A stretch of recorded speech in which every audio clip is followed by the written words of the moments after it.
Hello दोस्तों, मैं तेजस्वी साहू आपका स्वागत करता हूँ हमारे यूट्यूब चैनल तेजस्वी साहू यूनिक क्लासेस में। तो एक्चुअली में लाइट में थोड़ा सा प्रॉब्लम है, तो उसके लिए मैं माफ़ी चाहूँगा। तो आज हम बात करते हैं हमारे टॉपिक किसके बारे में, सेल डिवीज़न के बारे में या कोशिका विभाजन। कोशिका विभाजन क्या होता है, उससे जानने से पहले हम कुछ क्या बातें जान लेते हैं कि कोशिका क्या होती है। तो चलिए हम सबसे पहले हम क्या कंटेंट इसका देख लेते हैं। इसमें हम introductions, importance of cell divisions, types of cell divisions. सबसे पहले हम इसका बात करते हैं इंट्रोडक्शन। कोशिका क्या होती है। कोशिका की खोज साइंटिस्ट कौन सा है,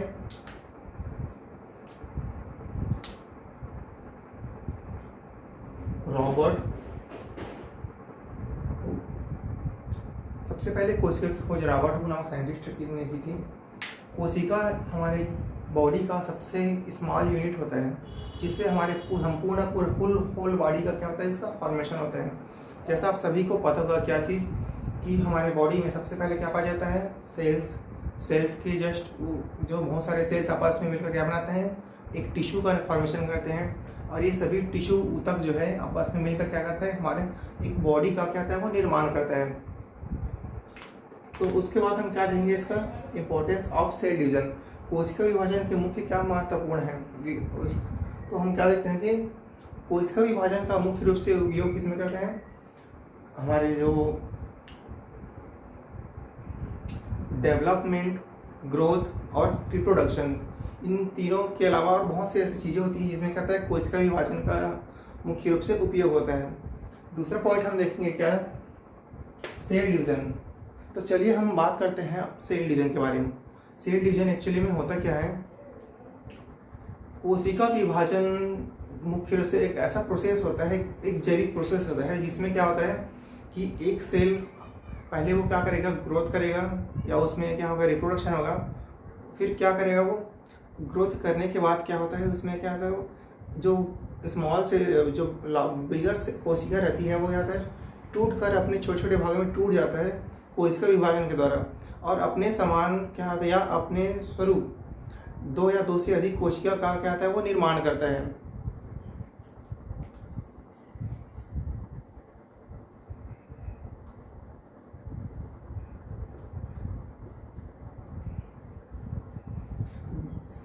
तो दोस्तों, तो हमारे जैसे कि कोई एक कोशिका है जो अपने सेल विभाजन कर गया था, दो कोशिका का निर्माण करता है, या कोई सेल क्या करता है, कोशिका विभाजन करके 4 कोशिका का निर्माण करते हैं। तो यहाँ पे जो प्रथम कोशिका रहती है, इसको क्या कहते हैं, मातृ कोशिका या मदर सेल कहते हैं। तथा तो मातृ कोशिका के विभाजन के फलस्वरूप जो बना कोशिका रहता है, उसको क्या बोलते हैं, पुत्री कोशिका या डॉटर सेल बोलते हैं। यहाँ तक हो गया। तो अब हम चलिए बात करते हैं सेल डिवीजन के कुछ टाइप्स होते हैं। इसमें मुख्य रूप से हम देखेंगे माइटोसिस, या इसी को और क्या बोलते हैं, बाइनरी फ्यूजन बोलते हैं, द्विखंडन या असूत्रीय। दूसरा प्रकार हम देखेंगे माइटोसिस, समसूत्री, या इसको बोलते हैं क्या, सोमेटिक सेल डिवीजन। तीसरा हम देखेंगे मियोसिस या अर्धसूत्री विभाजन। अब हम सबसे पहले बात करते हैं माइटोसिस सेल डिवीजन का।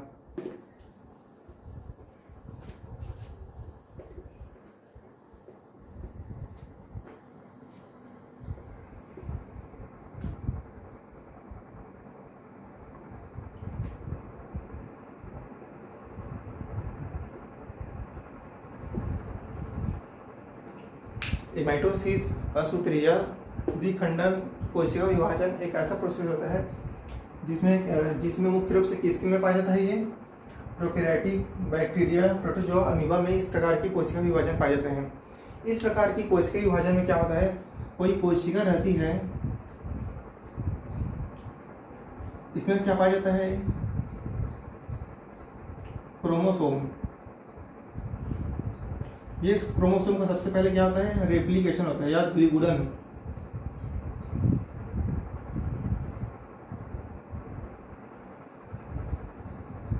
जिससे यहाँ पे जो हमारा क्रोमोसोम रहता है या डीएनए रहता है, वो क्या होता है, इसका दो क्रोमोसोम का यहाँ पे निर्माण होता है। फिर इसके बाद क्या होता है, ये जो क्रोमोसोम रहता है हमारा ये, उसके बाद क्या होता है यहाँ पे जो कोशिका रहती है इसमें क्या होता है, विभाजन होता है। तो कोशिका विभाजन के फलस्वरूप ये जो कोशिका, ये जो हमारा जो क्रोमोसोम रहता है वो एक क्रोमोसोम से यहाँ पे क्या होता है, 2 क्रोमोसोम का निर्माण हो जाता है।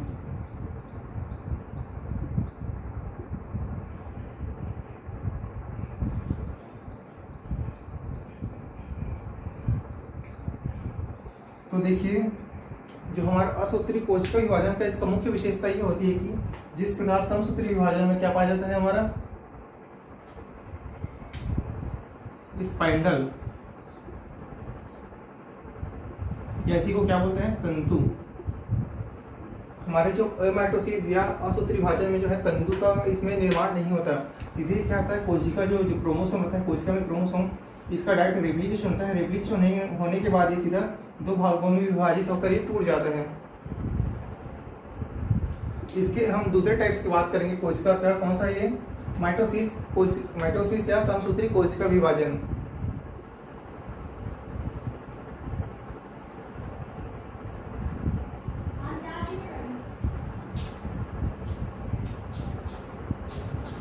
तो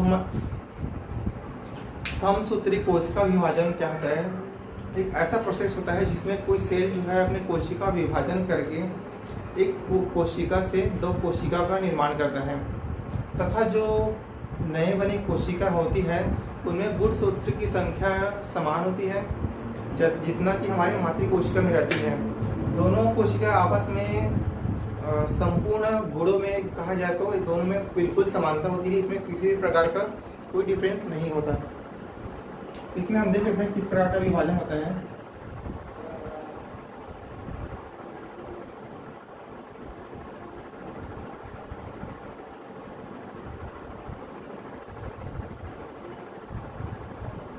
इसको हम क्या बोलते हैं, मदर सेल। ये कोशिका मुझे जो है विभाजित करके 2 पुत्री कोशिका का निर्माण करती है, जिसको क्या बोलते हैं, डॉटर सेल।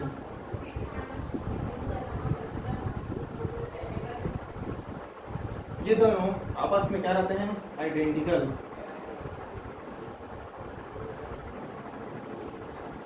मतलब कि यदि इसमें की कहीं हम बात करें कि क्रोमोसोम का, यदि इसमें 46 क्रोमोसोम है तो इसमें भी क्या होगा 46, इसमें भी क्या होगा 46। तो आई थिंक यहाँ तक कि आपको सभी को समझ में आ गया होगा। तो चलिए हम इसकी आगे की बात करते हैं, कौन सा, मियोसिस। तो एक मिनट, मियोसिस बताने से पहले हम इसका फंक्शन देख लेते हैं माइटोसिस का। माइटोसिस का मेन फंक्शन यही होता है कि हमारी जो बॉडी में कोशिका रहती है वो उसका जब सेल डिवीजन होता है तो किस चीज़ के लिए इंपॉर्टेंट होता है, मुख्यतः ये सेल डेवलपमेंट के लिए, ग्रोथ के लिए और रिप्रोडक्टिव ऑर्गन्स इनके डेवलपमेंट के लिए हमारा समसूत्री कोशिका विभाजन का उपयोग होता है। इसके बाद चलिए हम बात करते हैं हमारे मियोसिस या अर्धसूत्री कोशिका विभाजन के बारे में।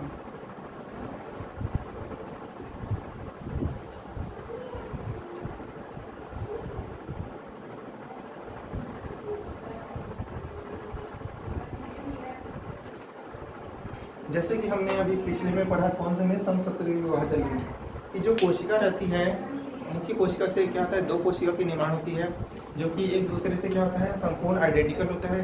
किसी भी प्रकार का इसमें क्या होता है वो कोई हस्तक्षेप नहीं होता, मतलब कि दोनों एक दूसरे के आइडेंटिकल रहते हैं। पर हम जब बात करेंगे मियोसिस या अर्धसूत्री कोशिका विभाजन का, इसमें क्या होता है, कोई हमारा मुख्य कोशिका रहती है, इसमें यदि कहीं 46 क्रोमोसोम है, इससे क्या होता है, एक कोशिका से हमारे 4 कोशिका का निर्माण होता है।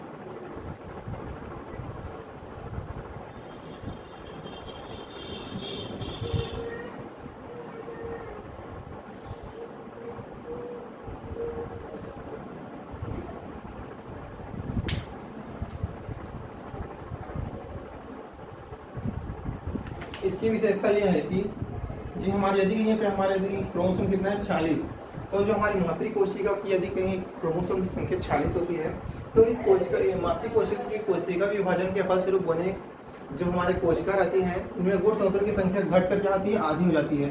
मतलब इसमें 23, इसमें भी क्या होगा 23, इसमें भी क्या होगा 23 और ये 23। इस प्रकार का कोशिका विभाजन मुख्य रूप से किसमें होता है, रिप्रोडक्टिव ऑर्गन्स में होता है, जिसमें जैसे कि मेल में जो क्या होता है हमारा टेस्टिस रहता है, टेस्टिस में क्या होता है इस प्रकार का कोशिका विभाजन होती है, जिससे क्या होता है हमारे स्तंभ का निर्माण होता है। दूसरा हम क्या देखेंगे फीमेल की ओवरी में क्या होता है हमारा ओवम क्या अंडाशय का निर्माण होता है। इस तो मेल और फीमेल के जो हमारे रिप्रोडक्टिव ऑर्गन होते हैं इसमें हमारे जो है अर्धसूत्री कोशिका विभाजन का उपयोग होता है। तो अभी के लिए इतना बस, अगले हम इसके पार्ट के बारे में पूरे मियोसिस का जो हमारा इसके टाइप्स है कोशिका विभाजन का और अगर कोशिका या मियोसिस के कोशिका विभाजन के बारे में हम अगले पार्ट में देखेंगे। Thank you.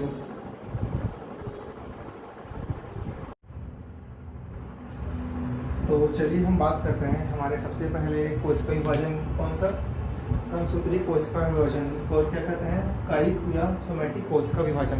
तो पहले भी हम समसूत्री कोशिका विभाजन के बारे में बात कर चुके थे। इसमें क्या होता है जो हमारे मुख्य कोशिका रहती है वो क्या होता है वो विभाजित करके दो भागों में अपने यहाँ क्या होता है अपने समान दो कोशिका का निर्माण करती है। इन जो दो कोशिका कहते हैं अपने हूबहू अपने मातृ कोशिका के समान गुणों में बिल्कुल समानता पाई जाती है। इनके जो है कोशिका विभाजन के कुछ स्टेप्स होते हैं जिनको हम देखते हैं। ये मुख्यतः दो प्रकार के होते हैं, इंटरफेज और एम फेज, ये दो भागों में विभाजित होती है। वापस जो इंटरफेज है ये कितने 3 भाग में विभाजित होती है। कौन कौन सा, G1 फेज, S फेज और G2 फेज। G1 फेज में क्या होता है जो हमारे कोशिका रहती है उसके अंदर क्या होता है बहुत सारे कोशिकाओं या ऑर्गेनल्स पाए जाते हैं, जैसे कि गोल्जी बॉडी या गोल्जी बॉडी जो है या राइबोसोम्स और कुछ ऐसे ऑर्गेनल्स रहते हैं जिसमें क्या होता है सबसे पहले क्या होता है इसका डुप्लीकेशन होता है। उसके बाद डुप्लीकेशन के बाद कहा जाता है कि हमारा एस फेज में आता है। एस फेज में जाने के बाद क्या होता है इसमें जो हमारा डीएनए रहता है उसका क्या होता है यहाँ पे रेप्लिकेशन होता है। रेप्लिकेशन होने के बाद ये वापस उसके बाद नेक्स्ट स्टेप कौन सा G2 में जाता है। G2 में क्या होता है जो कोशिका विभाजन के लिए जो एंजाइम्स जो रिक्वायरमेंट रहती है उसका यहाँ पे क्या होता है फॉर्मेशन होता है। साथ ही साथ क्या होता है जो न्यूक्लियस के अंदर जो क्या होता है धागे के समान जो संरचना पाई जाता है वो क्या होता है आपस में क्या होता है संकुचित हो जाती है। संकुचित होने के बाद क्या होता है वो सिकुड़ जाती है। सिकुड़ने के बाद क्या होता है ऐसा कंडेंस्ड संकुचित ऐसा अवस्था में वो आ जाती है। तो ये अवस्था इंटरफेज होने के बाद हमारा दूसरा स्टेप कौन सा आता है एम फेज। एम फेज में क्या होता है मुख्य रूप से इसको भी क्या आता है 4 भाग में बांटा गया था। कौन कौन सा, प्रोफेज, मेटाफेज, एनाफेज और टीलोफेज। चलिए हम देखते हैं कि माइटोसिस में क्या क्या अवस्थाएं होती है, उनमें क्या क्या प्रोसेस होता है। माइटोसिस को मैं बताता कि 4 भाग में डिवाइड किया है। कौन कौन सा, प्रोफेज, मेटाफेज, एनाफेज और टीलोफेज। तो हमने इन सभी चारों अवस्था के पहले कुछ और अवस्था पढ़ी थी। कौन इसको क्या बोलते हैं इंटरफेज। तो इंटरफेज में हमने क्या देखा था कि जो हमारी कोशिका है उसके अंदर जो हमारे न्यूक्लियस है उसमें जो क्रोमोसोम कैसा रहता है वो कंडेंस्ड और क्या रहता है वो आपस में सिकुड़ा टाइप का रहता है। और इसी में हम कुछ और टॉपिक बात करते हैं जैसे कि सेल मेम्ब्रेन। तो क्या है हमारी कोशिका के जो आउटर लेयर में जो पाया जाता है पतली से झिल्लीनुमा संरचना, इसको क्या बोलते हैं इसका सेल मेम्ब्रेन कहते हैं। तथा उसके जस्ट नीचे उसके अंदर में क्या पाया जाता है सेंट्रियोल है। तथा कोशिका के अंदर में जो हमारे तरल पदार्थ होता है जिसको क्या बोलते हैं साइटोप्लाज्म। इसी साइटोप्लाज्म में क्या हमारे क्या पाया जाता है न्यूक्लियस पाया जाता है। इस न्यूक्लियस के अंदर में हमारा जो क्या होता है डीएनए पाया जाता है। डीएनए में जो हमारा ये क्या है हमारे क्रोमोसोम है। तथा साथ ही साथ जो न्यूक्लियस के चारों ओर क्या होता है सेम उसी प्रकार का एक आवरण पाया जाता है जिसको क्या बोलते हैं न्यूक्लियर मेम्ब्रेन। तो ये हमारा क्या है ये इंटरफेज। तो हम बात करते हैं क्या ये प्रोफेज। प्रोफेज में क्या होता है यहाँ पे जो हमारा जो क्रोमोसोम क्या था वो कॉइल्ड है, वो क्या होता है यहाँ पे इस अवस्था में आने के बाद क्या होता है वो अनकॉइल्ड हो जाता है, वो क्या होता है वो सेपरेट हो जाता है। तथा साथ ही साथ क्या होता है जो यहाँ पे जो हमारा जो सेंट्रियोल रहता है यहाँ पे वो सेंट्रियोल क्या होता है वो 2 पार्ट में क्या होता है वो डिवाइड हो जाता है। ये हमारा कौन सा अवस्था होता है ये प्रोफेज। अब प्रोफेज के बाद हमारा दूसरा अवस्था आता है, कौन सा ये, प्रोमेटाफेज। प्रोमेटाफेज में क्या होता है, जो हमारे यहाँ पे जो न्यूक्लियर मेम्ब्रेन है, जो न्यूक्लियस है, न्यूक्लियस के चारों ओर क्या आता है, ये नाभिक के जो आवरण है यहाँ क्या होता है, झिल्ली या न्यूक्लियर मेम्ब्रेन क्या आता है, ये इस प्रोमेटाफेज में क्या आता है, ये पूरी तरह से क्या आता है, वो गायब हो जाती है। साथ ही साथ जो यहाँ पे जो हमारा क्रोमोसोम रहता है वो क्या आता है, इस सेंट्रियोल के साथ क्या आता है, स्पाइंडल फाइब्रिन के साथ क्या आता है, ये जुड़ जाता है। ये जो हमारा क्रोमोसोम है वो क्या होता है, वो इस सेंट्रियोल से इस स्पाइंडल फाइब्रिन के द्वारा क्या आता है, वो क्या आता है, वो जुड़ जाता है। इसके बाद हम दूसरा स्टेप क्या देखते हैं, मेटाफेज। मेटाफेज में क्या होता है, जो यहाँ पे देखो हमारा क्रोमोसोम कैसे था, अव्यवस्थित रूप से था, वो क्या आता है, इस अवस्था में क्या आता है, वो एक सीक्वेंस में क्या आता है, एक लाइन में आ जाती है। तथा साथ ही साथ यहाँ पे मैं उसको सेंट्रियोल लिखना भूल गया था,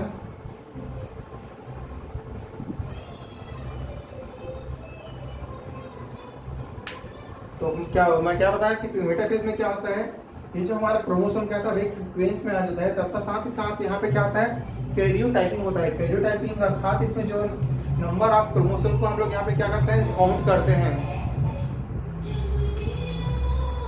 तो एक बार और मैं इसका मेन फंक्शन बता देता हूँ। सबसे पहले क्या था हमारा प्रोफेज, इसमें सबसे पहले क्या होता है प्रोफेज में,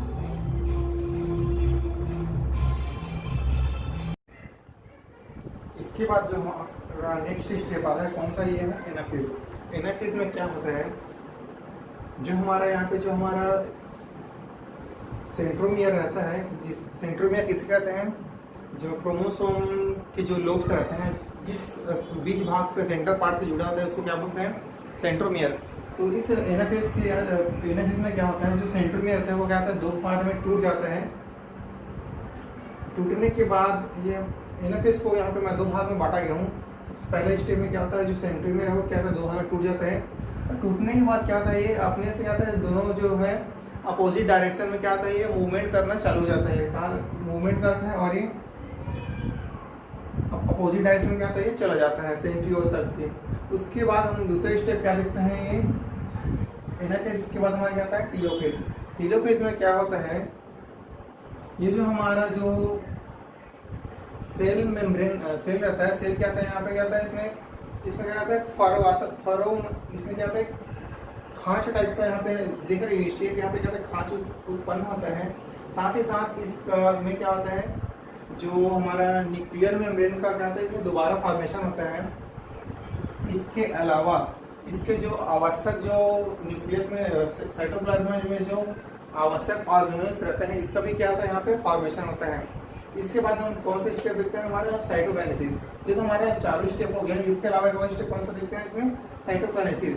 साइटोकाइनेसिस में क्या होता है, ये जो हमारे कोशिका रहता है, क्या था इसमें, कोशिका जो है हमारी मातृ कोशिका जो है दो भागों में विभाजित हो जाती है। कौन से मेथड के द्वारा, पैरो मेथड के द्वारा।